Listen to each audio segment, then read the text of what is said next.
તો આ તરફ વાત કરીએ સુરતથી એક મોટા સમાચાર તમને જણાવી દઈએ। સુરતમાં ખાડીપુરની રેલીને પરમિશન ન મળી। સુરતમાં ખાડીપુરની રેલીને પરમિશન ન મળી। ગુડાદરા પોલીસ સ્ટેશનમાંથી રેલીની મંજૂરી ન મળી। હવે કલેક્ટરને થશે સીધી રજૂઆત। રેલીની પરમિશન રદ કરાઈ હોવાનો આક્ષેપ। જન આંદોલન મુદ્દે પૂર પીડિતોમાં રોષ। ખાડીપુર મુદ્દે શહેરમાં ગરમાયું વાતાવરણ। તો આ તરફ તમને એક મહત્વના સમાચાર સુરતથી જણાવી દઈએ કે સુરતમાં ખાડીપુરની રેલીને પરમિશન ન મળી। ગુડાદરા પોલીસ સ્ટેશનમાંથી રેલીની મંજૂરી ન મળી।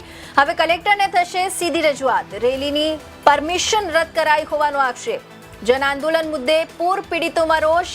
ખાડીપુર મુદ્દે શહેરમાં ગરમાયું વાતાવરણ। તો આ તરફ સુરતની જે વાત છે તમને વિસ્તારથી જણાવું કે સુરત શહેરમાં જે ખાડીપુર મુદ્દે આયોજિત જન આંદોલનને લઈને નવી સ્થિતિ સર્જાઈ છે। મગોબ અને મીઠી ખાડી વિસ્તારના પૂર પીડિતો દ્વારા આજે જન આંદોલનના ભાગરૂપે રેલી યોજવાની યોજના બનાવવામાં આવી હતી। જો કે ગોડાદરા પોલીસે રેલીને મંજૂરી આપી ન હોવાનું સામે આવ્યું છે। સ્થાનિકોના જણાવ્યા મુજબ શરૂઆતમાં રેલી માટે મંજૂરી આપવામાં આવી હતી, પરંતુ મોડી રાત્રે તેમને ગોડાદરા પોલીસ સ્ટેશન બોલાવવામાં આવ્યા હતા। સ્થાનિકોનો આક્ષેપ છે કે ત્યાં તેમના મોબાઈલ ફોન જપ્ત કરવામાં આવ્યા અને ત્યારબાદ રેલીની મંજૂરી રદ કરવામાં આવી હતી। તેમણે એવો પણ દાવો કર્યો કે પોલીસ અધિકારીઓએ તેમના ઉપર દબાણ હોવાની વાત કરી હતી। જો કે આ દાવાની સત્તાવાર પુષ્ટિ થઈ નથી। રેલી ન નીકળે તે માટે પોલીસ દ્વારા સંભવિત રેલી સ્થળે ચુસ્ત પોલીસ બંદોબસ્ત ગોઠવવામાં આવ્યો હતો।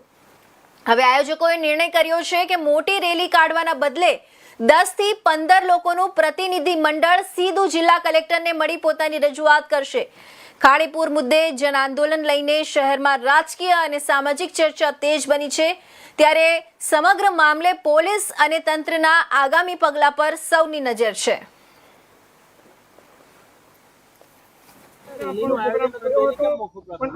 રેલીનું દરેક જગ્યાએથી પરમિશન મળી ગઈ હતી, પણ કાલે રાતે ફોન આવ્યો ગોડાદરા પોલીસ ચોકી અમે મળવા ગયા। એટલે હું ડીસીપી સાહેબને એવું કહેવું હતું કે તમે આ પરમિશન છે તમારે અમારું થોડું અઠવાડિયું લાગે આનું પરમિશન તમને બીયુસી માટે આપવા માટે, તો આ તમારે સાથે એક સાથે 150-200 બાઇક લઈને જાઓ તો ટ્રાફિકનો સોલ્યુશન થાય। એટલે અમારે એનું આખું વસ્તુ જોવું પડે અને પછી જ તમને આપવી પડે। એટલે તમે આ વસ્તુ અત્યારે કેન્સલ રાખો રેલીનું।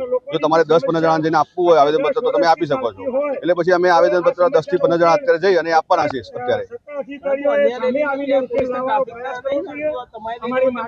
હવે એ તો હવે હું એ જ કહું કે આપણે જે તકલીફ છે એ પણ તમે રજૂ નથી કરી શકતા આપણે સરકાર સામે। એટલે આ તો બધું એકદમનું એ જ વસ્તુ છે સારું। એટલે અમને પણ બહુ ખોટું લાગ્યું છે આ વસ્તુમાં।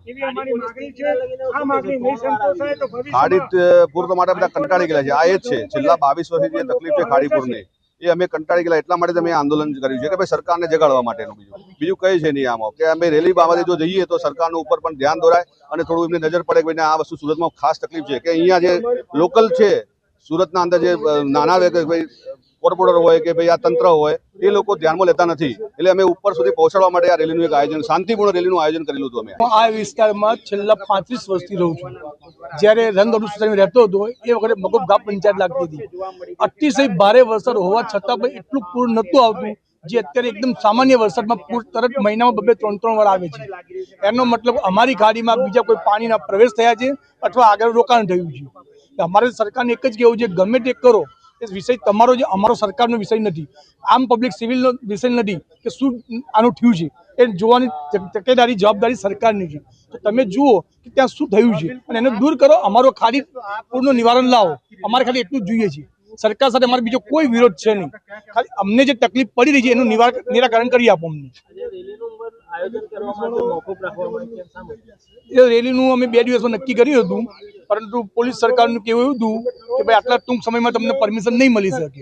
એટલે તમે અત્યારે જે આવેદનપત્ર જ્યાં આપવાના હોય ત્યાં સોસાયટીના આગેવાનો જઈને આપી આવો, ત્યાર પછી આગળ વિષયમાં તમે રેલીનું આયોજન કરી શકો છો પાછળથી।